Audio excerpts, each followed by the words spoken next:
Hi friends, welcome to my channel VLSI Gyan.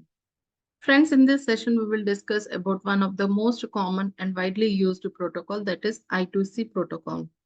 I2C stands for Inter-Integrated Circuit Protocol. It is the communication between two different ICs within the same PCB or which are close to each other. It is a short distance protocol. So friends, before going into the detail about this protocol, how it works and its frame structure, everything about it, I request you, if you are watching for the first time, please subscribe to my channel to get all the stuff related to VLSI. Okay friends, so let us go and discuss about the I2C protocol. So this I2C protocol is a serial communication protocol. Friends, we have serial communication, parallel communication. Serial means the bits are transmitted one after the other. Okay. And parallel means at a time more number of bits are transmitted. So, and it is widely used for short distance communication. As I mentioned earlier, this is for short distance communication. It provides simple and robust communication between peripheral devices and the microcontroller. The I2C consists of two wires, that is SDA and SCL. Okay, so we have different serial communication protocols, friends, like SPI, which is also a serial communication protocol.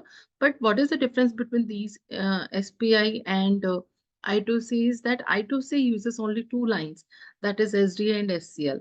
And also the I2C is like it is bidirectional. It uses the same two lines only for all the communication, and it requires, like, it is based on multi-master and multi-slave communication. Okay. Whereas SPI is a single master, multiple slaves.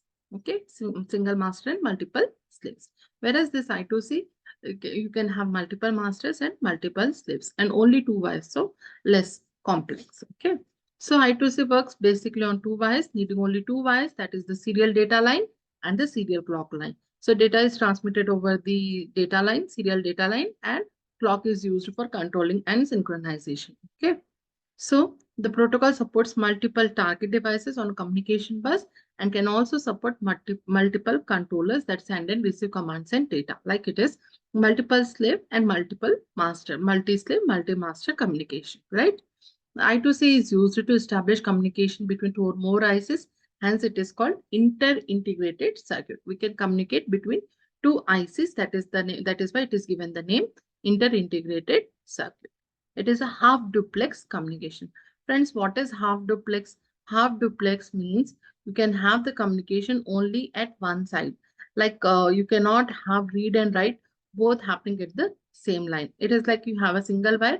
Either from this side the traffic will go, and then on the same line the traffic will go in other direction. Okay. So only single line is there for communication, means either read or write. Both things cannot happen at the same time.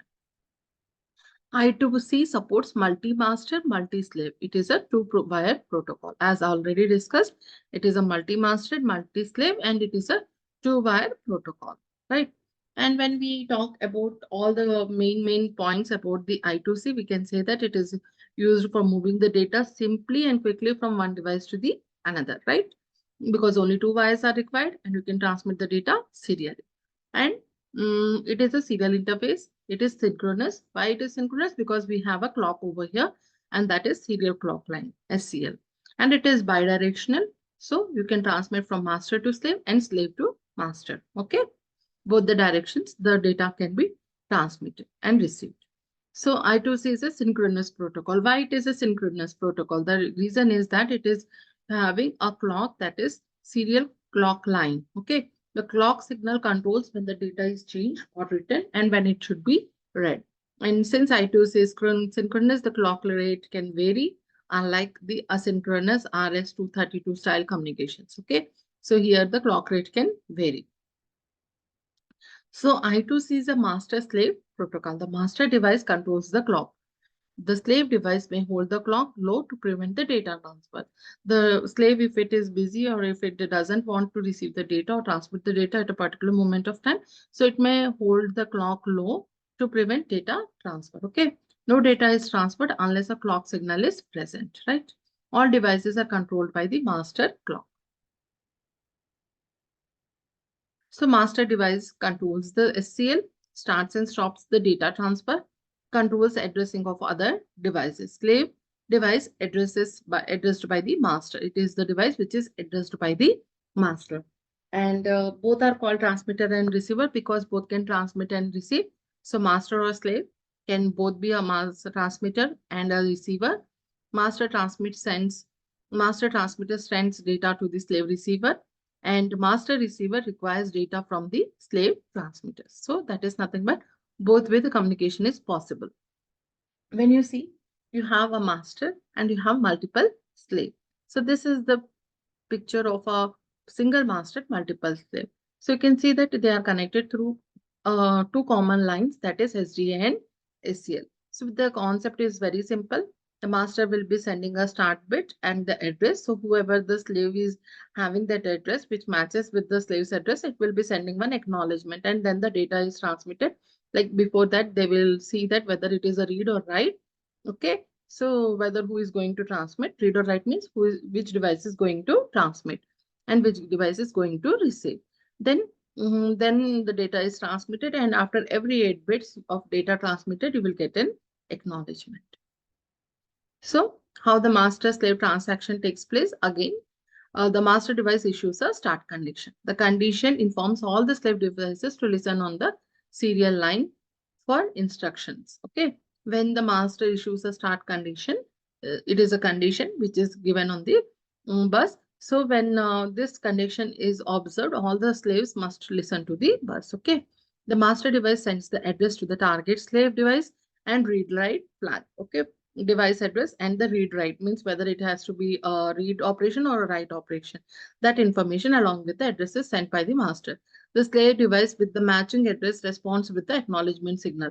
Suppose 3 slaves are there, out of which one of the slaves address matches with the address sent by the master. So it responds back with the acknowledgement.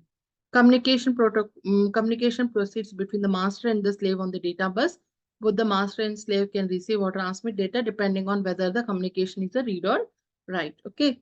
The transmitter sends 8 bits of data to the receiver, which replies with 1 bit of acknowledgement.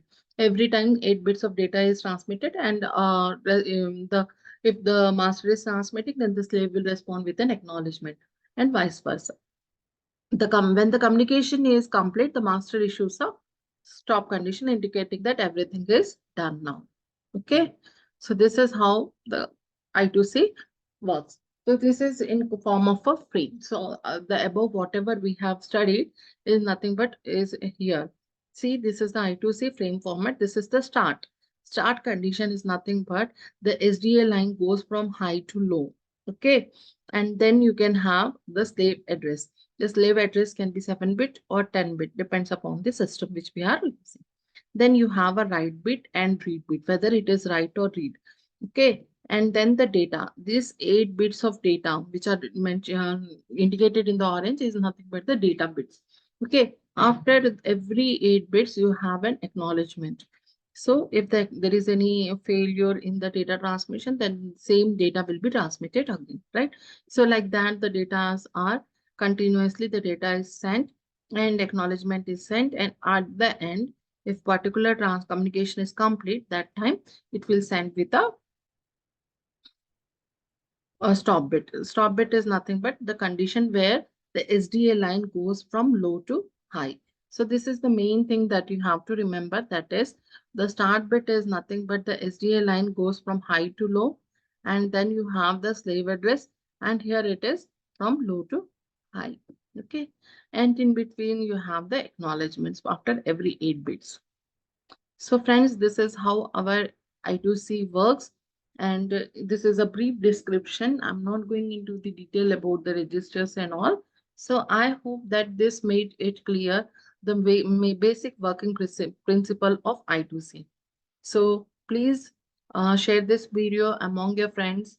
Thank you for watching. Thank you.